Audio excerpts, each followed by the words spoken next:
How you guys doing? Eric Williams from Tacoma News Tribune. I'm here talking to Rob Rang with NFLDraftScout.com.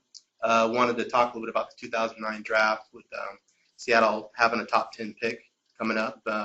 First of all, Rob, why don't you talk a little about the prospects of a large group of underclassmen coming out in 2009 and why a lot of them are looking to declare?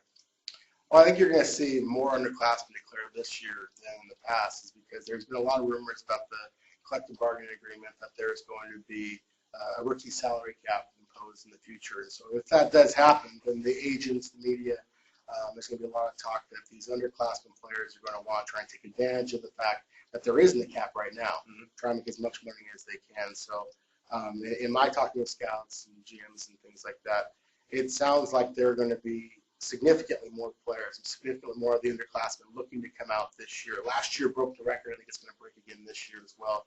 And it is going to make it a lot better for the Seahawks just because it's going to be that much better, greater pool of talent for them to pick from. That was going to be the second question I was going to follow up on.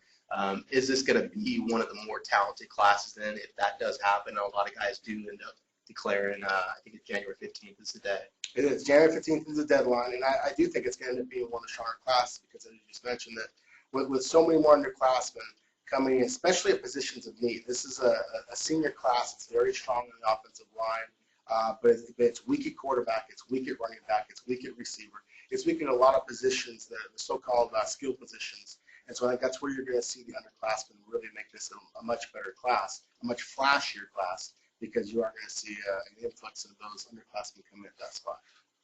With that said, why don't we talk a little about Seattle and what you think their needs might be coming into this draft, having as high as pick as they had, which they haven't had one this high since Sean Springs, I believe, in 1997. You know, the Seahawks have a lot of needs. I mean, let's face it. They are a team that obviously struggled with some injuries this year. You're assuming that those injuries are going to heal themselves. They're going to come back. Obviously, Matt Hasselbeck, obviously Walter Jones. I mean, those are two of the pillars of the franchise. If they come back as healthy as hoped, then those are two areas that you don't necessarily need to address right now.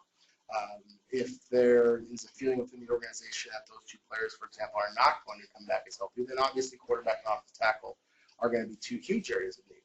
I, at this point, think that their biggest area of need remains being a big defensive tackle in the middle, remains being a skill position player that can make some things happen on offense. In this particular draft, there isn't necessarily going to be a defensive tackle at the 5 spot, 6 spot, wherever it is in the top 10 or so they're going to be drafting. I think it's going to warrant that pick. There is potentially going to be a skill position player, and so I think that makes it a more likely scenario for the Seahawks, assuming they do stay where they are in the first round.